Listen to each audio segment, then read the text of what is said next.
Hey friend, welcome back to the show. Now listen, if you made it through episode 1, I want to commend you for taking this bold step to transform your life. I already know 2 things about you. 1, you are hungry for transformation, and 2, you are brave enough to face the truth. Today we're going deeper, and this is not to trigger you, but to free you, to set you free. Because we are going to be tracing the roots of low self-esteem. You might get triggered revisiting all of the experiences that you had in the past, but don't worry. At the end of the episode, you will have the opportunity to really express how you feel. Welcome to the Purposefully Confident podcast, the go-to space for Christian women who love God but sometimes wrestle with doubts, comparison, and feeling not enough. I am your host, Osariemen, a wife, mama of 2, and your go-to Christian life coach, here to help you ditch fear and walk boldly in your calling. Each week, we're sharing faith-filled truths and mindset shifts to help you build unshakable confidence. So grab your AirPods, sis. Let's shake off doubt and walk in purpose. So let's talk about where this thing actually comes from. This thing that plagues our minds and plagues our actions and plagues our life. Let's talk about it, because you weren't born that way. You weren't born to doubt yourself. And this battle didn't start yesterday. It started from the beginning, the moment the enemy discovered that you were going to be something. You were going to play a huge role in the agenda and the plan that God has to expand his kingdom here on earth. He knew that you were going to play a huge role, and so he decided to start to attack your identity, attack your esteem by placing you in environments that would fuel a low self-esteem. He started by placing you in environments that will make you feel less of yourself even as a child. It started with the experiences that shaped how you see yourself, long before you could even have a language for it. So now the first root of low self-esteem that people might experience is a painful childhood or even a painful adulthood experience. Some of us learned to shrink before we even learned how to spell our names. There were moments when our voices were shut down as children. We were bullied for being different. We were bullied for being intelligent. We were bullied for being smart. We were bullied for the things that made us unique. Or you had emotionally immature parents and relatives around you, those aunties and uncles who did not do the inner work as well to heal themselves. They will snap at you every time you raise your voice. They will snap at you every time you try to step in and be the unique person that God created you to be. Or they will even mock you. There are times when people punish you for being too loud. Instead of correcting you the right way, they punished you for it, for being expressive, for being curious, for being gifted. You were not disciplined with love. All of this shaped your childhood, and they were painful experiences. Or even when people who were supposed to nurture you, it could also be the sudden death of a parent, a loved one, someone you were attached to, left you in this empty and cold world. And you had to depend on other people. You had to find a way to live again. Or even as adults, it could be moving to a new country and not even fitting in, feeling like you are an imposter, feeling like you are different, you are foreign. The hardship of life, losing a job, failure, multiple failures, multiple disappointments, heartbreaks, betrayals, being in an environment where people do not see you. Those experiences whispered lies you didn't choose for yourself. They told you to stay small. They told you to hide. They told you that you were too much. They told you that nobody wants to hear from you or nobody wants to see you. Adulthood adds to the flavor. It's a bad one. Being a child and having all of these experiences and then even growing up as an adult, adding some more to it. And suddenly, shrinking becomes your second language. So that's number one, a painful childhood or painful adulthood. The second root of low self-esteem that I have here is emotional, physical, or sexual abuse.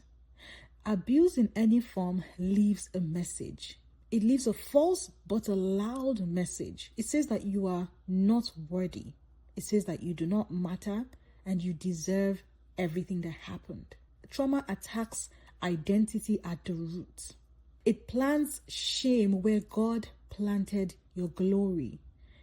If this is a part of your story, I need you to hear me. What happened to you was not your fault and it never should define your worth. Now, I said it in the beginning that this is going to be a triggering episode. So if you are feeling some sort of way, if this is bringing back memories for you, it's okay. You can pause and come back to it when you feel like. But we need to get through this phase if you want to get free from low self-esteem. Now, moving on to the third root, your environment. Your low self-esteem could have come from as a result of your environment and the lack that was existent in your environment, or that is existent in your environment. For some of us, the wound wasn't one moment. It was an atmosphere. It wasn't just one moment of an emotional abuse, or it wasn't just a painful or traumatic experience as a child. It could have just been in the atmosphere. You were growing up and you were surrounded by poverty. You were surrounded by chaos. You were surrounded by people who were just in survival mode. And it teaches you've learned to also just be in survival mode, to strive, to hustle. And I'm not talking about working hard. I'm talking about just always being at the mercy of someone else. It has taught you to overperform and to seek validation, to compare yourself with other people. Comparison now becomes natural for you because being overlooked is normal. That's the environment that you grew up in. When you grow up in lack, whether in emotional or financial lack, you start believing you are lack itself. Lack becomes a part of your image and it becomes a part of your identity. And you live an impoverished life. For example, you were always the one who had to beg your classmates for writing materials. You always had to depend on people to meet your needs. Or your dad always had to go to your uncle to ask for survival money. Or he had to go to his friends to ask for survival money. The people on your street were average class people, but you were among them, but you happened to be the poorest among them. And so you would see your friends, the friends on your street playing and playing with new toys, but you never had new toys. So you had to be at the mercy of your friends because you had never had anything new coming up. You had to beg or depend on people to meet your needs. Abundance looked so far-fetched for you. Now that you're an adult, you look at yourself and you see so many things that God is bringing your way, and you say, no, it could never be me. I cannot be the one who walks in I cannot be the one who would walk in this amount of abundance. It can never be me, because you've known lack all your life. You've known chaos all your life, and it has become a part of your identity. Being organized and having an organized life, it looks so far-fetched to you. Now, moving on to the fourth root of low self-esteem. Remember, we are tracing the roots now. It could be a demonic opposition. It is always a demonic opposition. A demonic opposition to your identity, which is what I said in the beginning. The enemy saw. It's a spiritual battle. Friend, it is a spiritual battle. The enemy saw your light. He saw how far you would go in the kingdom. And he decided that if he doesn't attack you now, you probably will grow up knowing who you are with a positive self-image and a great identity. And that will be over for him. He would not have the chance. The enemy does not wait until you are grown to attack you.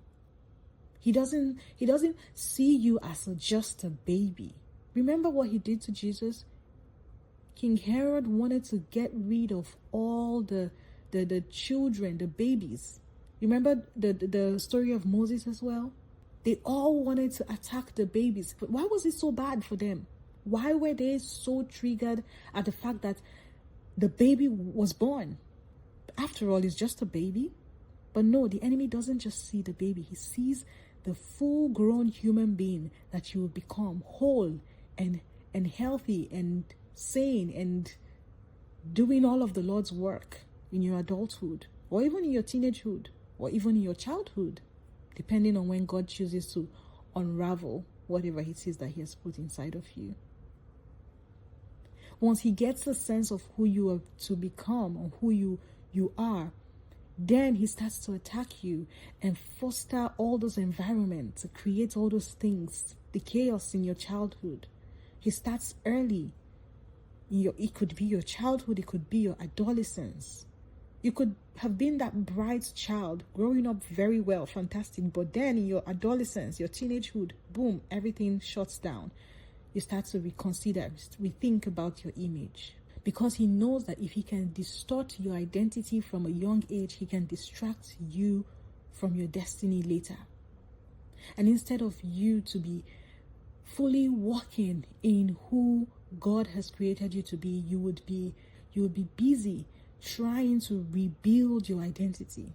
You'll be spending the time trying to build your identity. Your identity is always under attack because your identity is where your calling flows.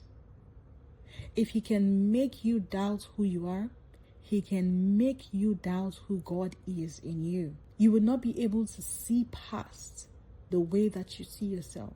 And this is why when God starts to work on us, he goes down into the root. Now, moving on to the fifth root of low self-esteem, rejection. This is a big one. And I'm very sure that everyone listening to me at some point in their lives have faced rejection one way or the other. It may or may not have had a huge impact on your life, but for some of us, this was the order of our day when we were teenagers. This was the order of our day when we were children. And this is the order of our day even now as adults.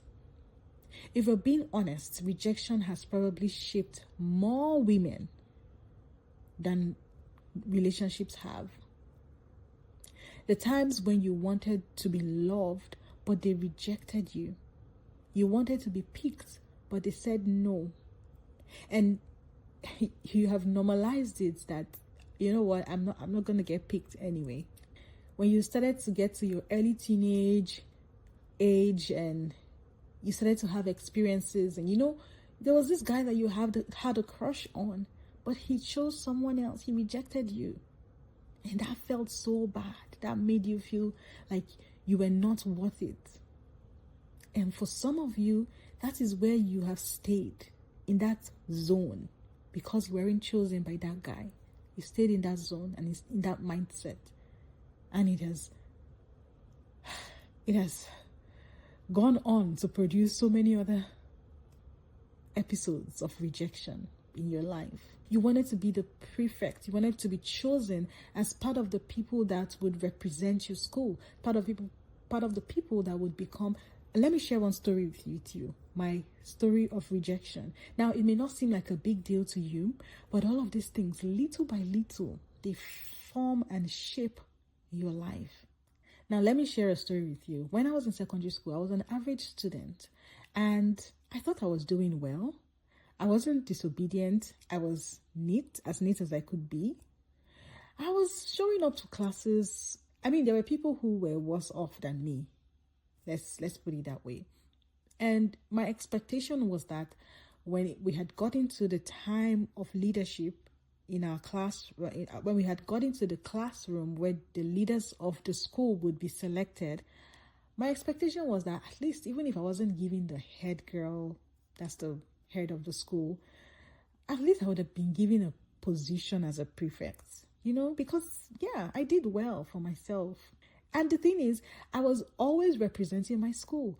most of the time, whenever we had debates, competitions, or we had competitions with other schools, I would be chosen. It was even so obvious that one teacher even made a comment about it. He was like, listen, whenever the school has a competition and they have to go outside, they always pick Osarimen. Why? Because she's neatly dressed and she's beautiful. Her hairstyle is always good.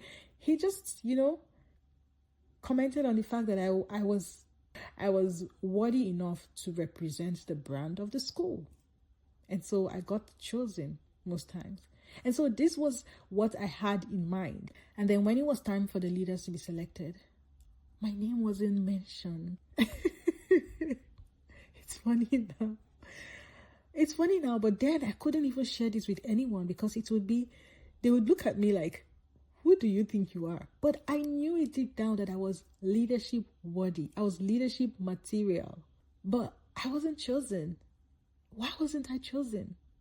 I can't tell exactly what it is, but at least I should have been given an assistant something, assistant library prefect. Not to say that those are not worthy leadership positions, but even if you're not giving me the head girl or the assistant head girl, you could give me something else, dining prefect, something that would just make me know that, yes, all the effort that I put in was seen. But I wasn't chosen.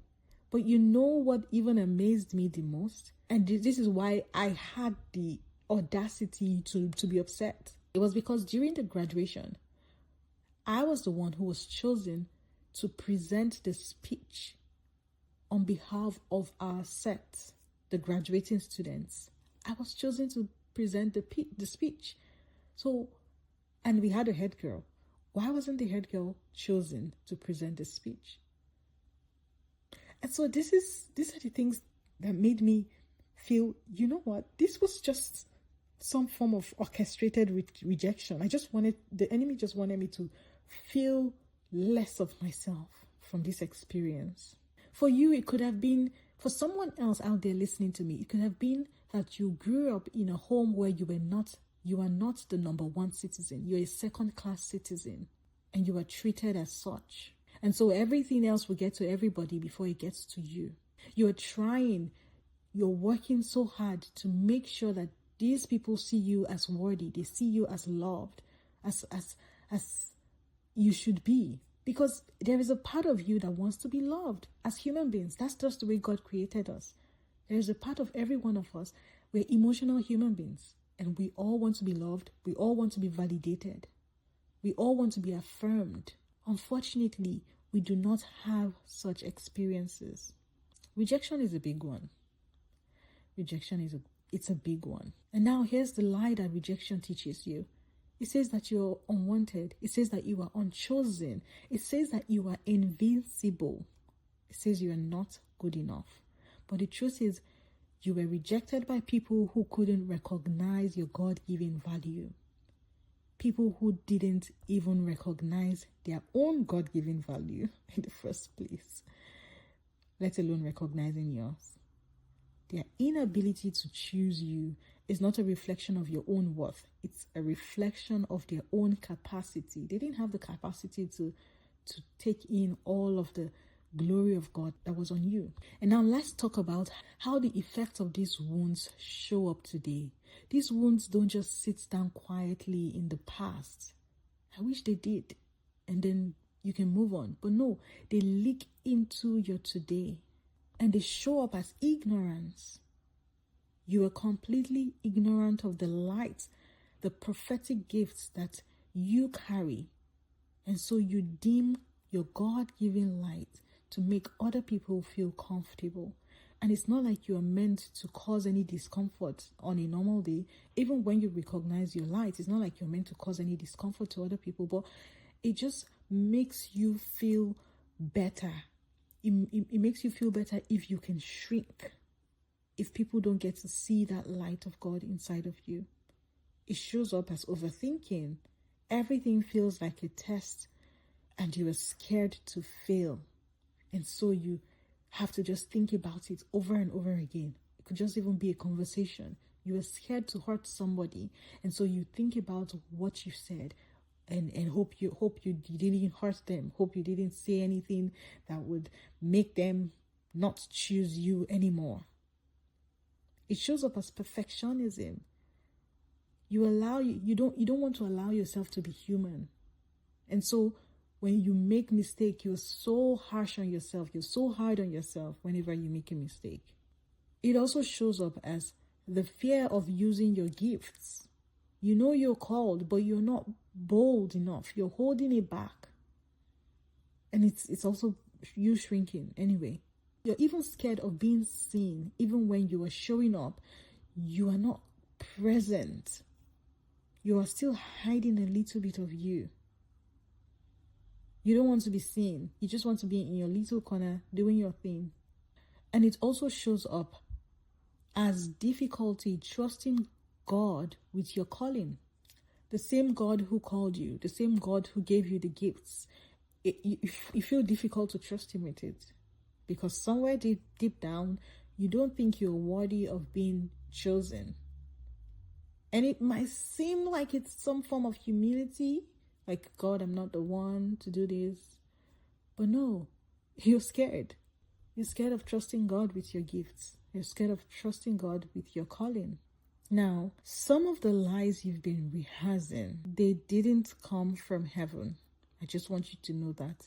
They didn't come from your purpose. And they definitely didn't come from your Father. So please, stop adopting those lies and stop embracing them as your identity. You deserve better. Okay, I said it in the beginning that I was going to give you the opportunity to express yourself. Now, this is an assignment for you. Sis, if you are going to heal from this, please, please, please, you need to do this assignment. I want you to do a deep reflection. Take your time with it, but do this deep reflection. And among the list of things that I have mentioned here as the root of low self-esteem, you need to write down your own experiences. Write it down in detail like you are telling somebody. You know how they say a problem shared is a problem half solved? Yes, you're sharing it this time with your paper and your pen. No one else, just you writing it down. You can write it down on a sheet of paper and rip it apart once you're done writing and pouring out your heart. If all 5 of them were things that you experienced, write it down. So if you're writing about rejection, I want you to write about the episodes of rejection that you had. If you're writing about painful childhood experiences, I want you to also write about the episodes and how they made you feel. You're pouring out your heart at this time and you're giving the full detail. You're not sharing it with anybody. You are just writing it down. Once you're done, like I said, you can rip the paper apart and tear it off and make it a goodbye. But you can also keep it. Once you write it down, you start to feel better because it's almost as if you have shared the experience with someone who understands. And don't forget that God sees as well. God sees everything that you're writing. In fact, he sees the experience.